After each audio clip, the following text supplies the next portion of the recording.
Welcome to Live Interactive English. Hello, everybody. I am S-H-A-N-E, Shane. And I am K-A-R-E-N, Karen. All right. So we're looking at part 2 of the story of Sisyphus. Hey, were you ever a cheerleader? You really seem like... No, but I really should have been, right? I think it's like in your DNA. And you should have really went with it. Okay, maybe I can still try it now. So we'll do part 2. Why don't we just remind the audience, because it's a little bit complicated, the story of what's going on with Sisyphus. So maybe we should do a little bit of a recap. So we've got the character Sisyphus. That's right, who is tricky, He's tricky. deceitful, and just plain bad. That's right. And he is the king of... He is the king of Ephra. Ephra, yeah. That's right. See, this is pretty tricky. That's actually right. trying to figure all of this out. And he and his wife, Merope. That's right. I remember her, right? So they're ruling this nation, but he's actually not a very good guy, right? Not at all. Like he's invited people over, like, hey guys, let's come on have some dinner in my place. It's gonna be fantastic. And then they get there and he murders everybody. Exactly. Right? And for what? Maybe just because he wants to be, powerful. He wants to show everyone that he's got power. Right. And then that made Zeus pretty mad, right? And Zeus, he also he told on Zeus. That's right, because Zeus kidnapped a woman and then he actually revealed, to other people where that woman was, right? Right. And so what else about the story have we learned so far? Well, there's also Thanatos, because Zeus was so angry. So he told that Thanatos should take Sisyphus to the underworld. Basically to kill him, but he basically tricked Thanatos and tied him up and returned to the land of the living. Exactly. And he's pretty sneaky, right? And because Thanatos is the god of death. So now we're all in this terrible situation here where nobody dies. Right. Right? It's a weird situation. Okay, so that's where we're at right now. So let's find out what happens. Okay. Okay.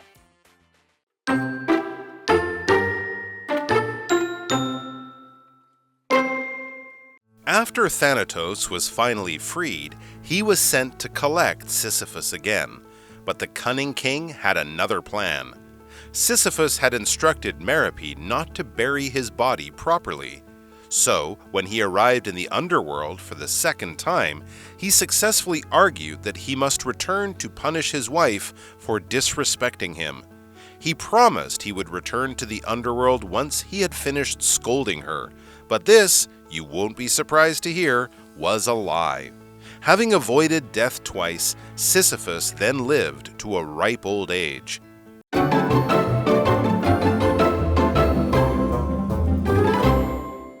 So we're looking at part 2 of our story today, the story of Sisyphus. The tricky, deceitful, and bad guy, right? That's right. And a murderer. That's right. Man, lots of bad stuff about him. Okay, let's find out what happens now. After Thanatos was finally freed, he was sent to collect Sisyphus again. But the cunning king had another plan.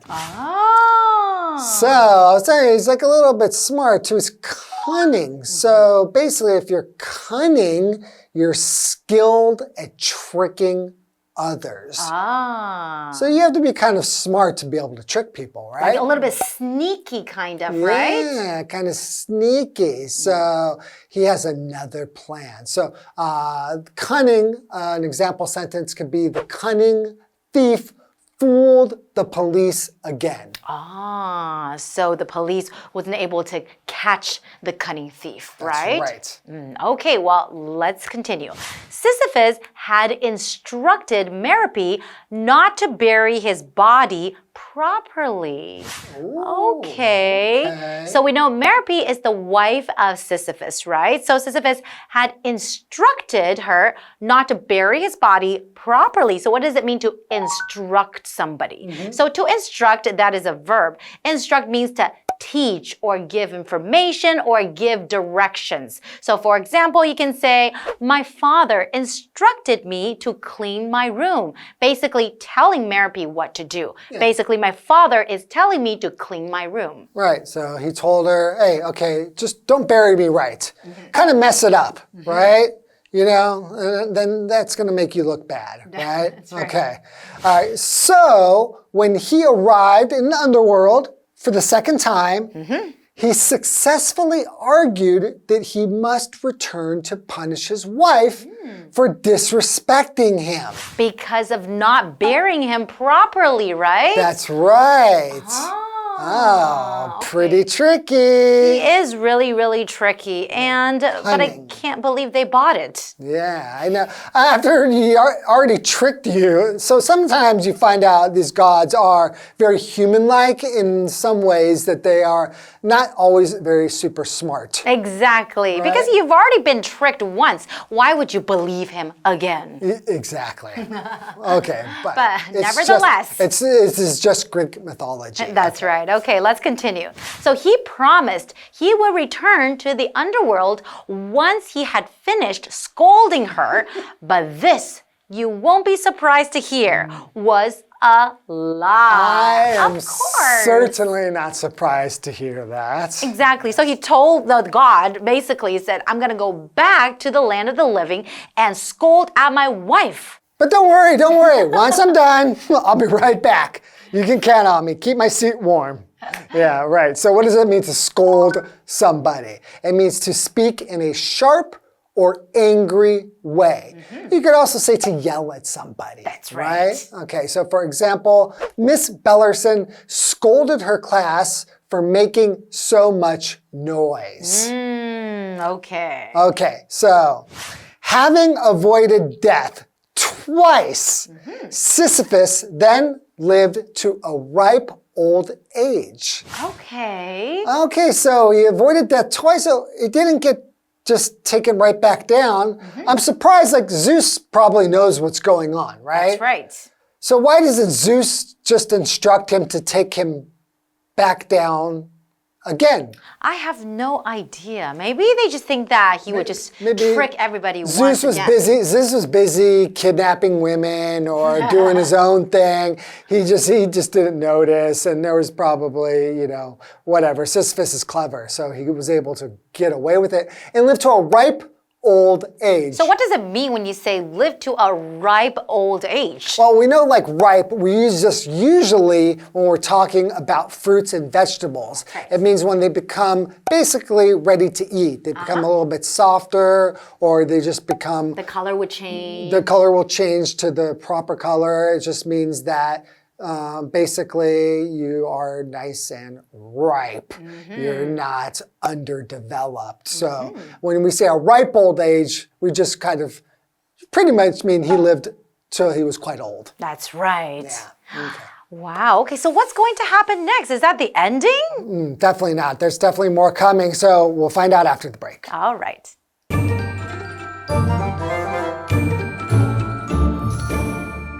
Hello， 大家好，我是 Hanny。我们在第一天的故事读到，薛西弗斯欺骗了死神，让死神把自己绑起来了。那么当死神被放出来之后，他再度被派去抓薛西弗斯。这一次呢，狡猾的薛西弗斯吩咐他的妻子不要妥善埋葬他的尸体。那么接着，当他第二次来到冥界，他就成功的辩称说自己必须回去，要惩罚妻子对他不敬，然后还承诺说，哦，我一责备完妻子就会回来冥界了。但是想也知道这是个谎言嘛。薛西弗斯他2度逃过死亡，后来他活到很长寿，活到高龄。好，那文中用到 ripe old age 就是指长寿高龄的意思。那么单字 cunning 它表示狡诈的、狡猾的。Instruct 这个动词则表示指示、吩咐，尤其是正式的指示或者是吩咐命令这样。好，那么 scold 这个动词则表示责备、斥责。这边有一个重点，我们要进入文法时间。这边要介绍的是 having 加 PP 逗号主词加动词，也就是完成式的分词构句。那我们先介绍分词构句的用法。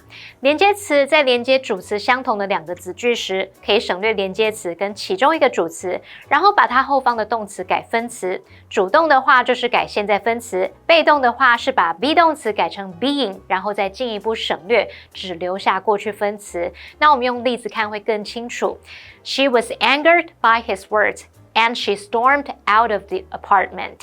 那这时候可以把这个句子简化成 being angered 或者是 angered by his words. She stormed out of the apartment. 被他的话激怒，他气冲冲地离开公寓。好，那接着当动词是完成式的时候，我们就必须把这个助动词 have, has 或是 had 把它改成 having 来形成完成式的分词构句，也就是 having 加 PP 逗号主词加动词的结构。例如I have lost touch with her, and I'm not sure if she remembers me. 这时候可以把句子简化成 Having lost touch with her, I'm not sure if she remembers me. 我跟她失去联系了，不确定她是否还记得我。好，接回到课文中。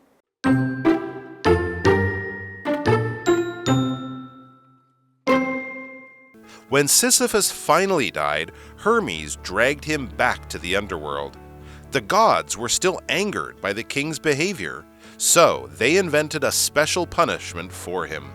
He was forced to push a heavy boulder up a steep hill. However, every time he nearly got it to the top, the rock tumbled to the bottom. So Sisyphus would have to go back down and do it all again, but never with any success. To this day, Sisyphus still hasn't gotten the boulder to the top.For the rest of time, he will be there, pushing and falling, pushing and failing, a reminder that nobody can cheat death forever.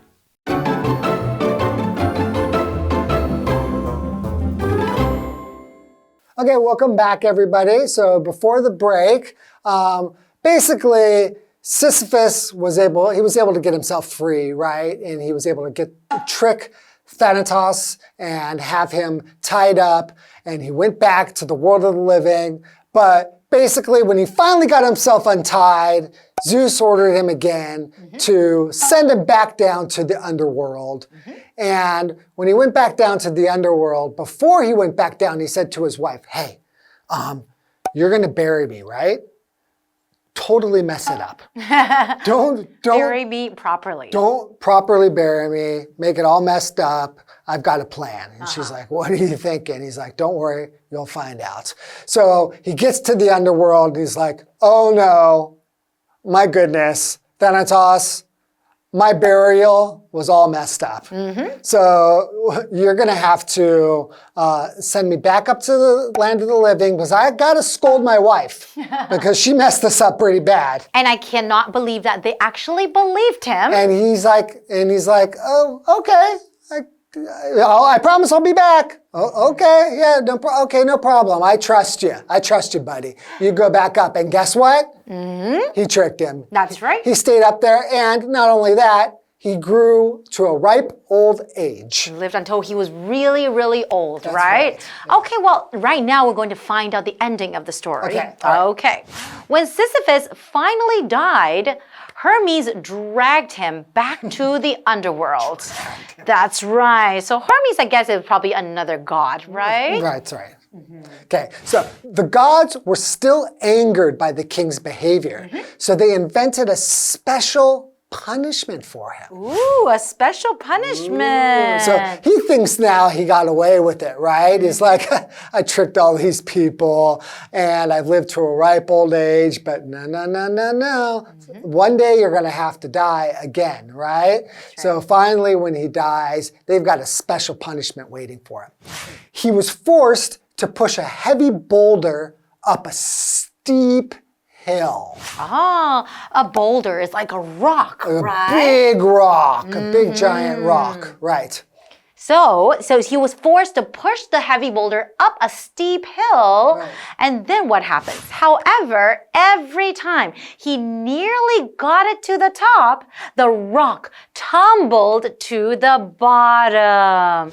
Okay, so what does it mean to tumble? It just means to roll end over end while falling or while in flight. So for example, you could say John tripped and tumbled as he was running for the bus. So basically, he was trying to push the heavy boulder up the steep hill, and then it keeps on rolling back, because and he's he has just to not push it back quite up. strong enough to get it to the top and can't quite get it to the top, and then he goes stumbling back. So Sisyphus would have to go back down and do it all again, but never with any success. Okay. So to this day, Sisyphus still hasn't gotten the boulder to the top. So that is his punishment, right? He's like trapped doing this forever. That's a pretty harsh punishment. Well, he has done a lot of terrible things, right? I think he deserves it. Oh, no. Okay, well, let's continue. For the rest of time, he will be there, pushing and falling, pushing and failing. A reminder that nobody can cheat death forever because he cheated death twice. Right, that is true. So a reminder just means something that causes a person to remember something. So it's a reminder that we can't cheat death. So what do you think? We have this what do you think question. Do you think the gods were right to punish Sisyphus? I think you already answered. You do. Yes, that's right. I do, and that's because I feel if you have done something so terrible in your lifetime, you should be punished, right? There are consequences to your behavior, right?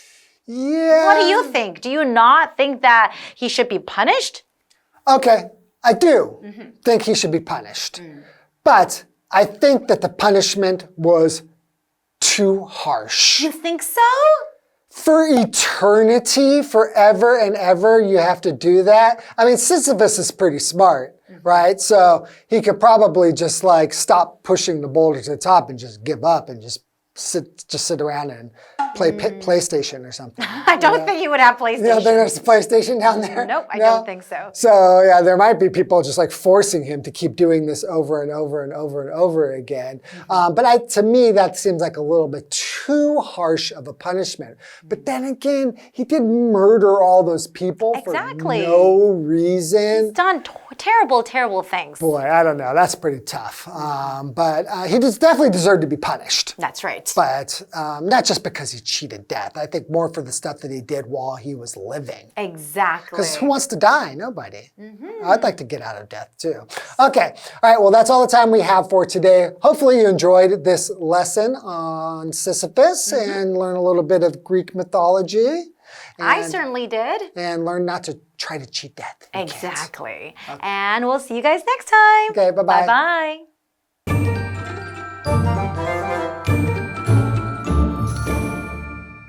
当薛西弗斯终于死亡的时候，宙斯之子荷米斯把他拖回冥界。那么众神还是对这个人的行为感到愤怒，于是他们就特别为他发明一种特殊的惩罚。他被迫要把一颗沉重的巨石推上陡峭的山坡。每当他快要到达山顶的时候，这个石头就会滚到山脚下。所以薛西弗斯得回到山下，又重来一次，但是他永远不会成功。直到今天，他还是没能把巨石推到山顶，他就会永远在那边不断的推石头。Shane 老师觉得这个人是该惩罚啦，但是永永远远无止境的惩罚下去，似乎太过头了。好，老师这时候用到 eternity 这个字 ，eternity，eternity 它表示永恒或者是永远。而我们课文单词 tumble 则表示滚下、跌落，它也有暴跌的意思。那这边一个重点，我们进入文法时间。这边我们来学习 to this day 表示至今，到现在还怎么样？那这个片语就跟 up to now 意思相近。例如 To this day, my grandma still talks about her first love. 直到今天，我奶奶还是会谈起她的初恋。好，那以上是今天的讲解，同学们别走开，马上回来哦。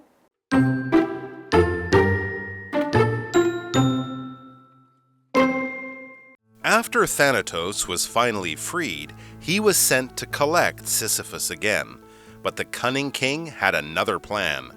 Sisyphus had instructed Merope not to bury his body properly. So, when he arrived in the underworld for the second time, he successfully argued that he must return to punish his wife for disrespecting him.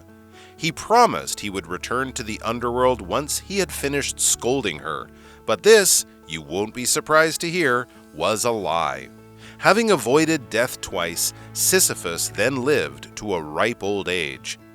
When Sisyphus finally died, Hermes dragged him back to the underworld. The gods were still angered by the king's behavior, so they invented a special punishment for him. He was forced to push a heavy boulder up a steep hill. However, every time he nearly got it to the top, the rock tumbled to the bottom. So Sisyphus would have to go back down and do it all again, but never with any success. To this day, Sisyphus still hasn't gotten the boulder to the top. For the rest of time, he will be there, pushing and falling, pushing and failing. A reminder that nobody can cheat death forever.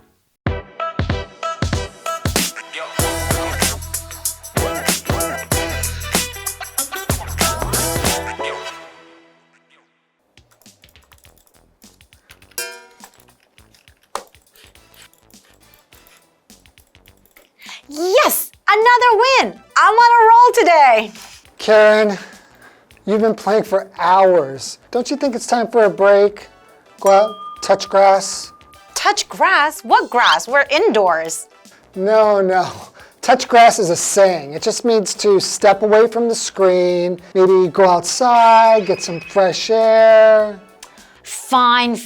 I suppose I could use some fresh air. But wait, let me save my game. Great. I think a nice walk in the park will do you some good.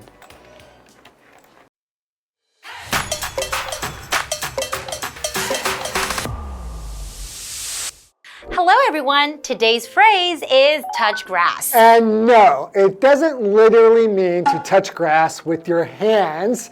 It's more about the broader idea of going outside and enjoying nature. Right. The phrase has become popular in recent years and is often used for someone who spends excessive time online. It's a way to suggest that they take a break from screens and go enjoy the outdoors. For example, you've been scrolling on your phone nonstop for hours. It's time to touch grass. Or after a whole day of coding, I need to touch grass and clear my mind.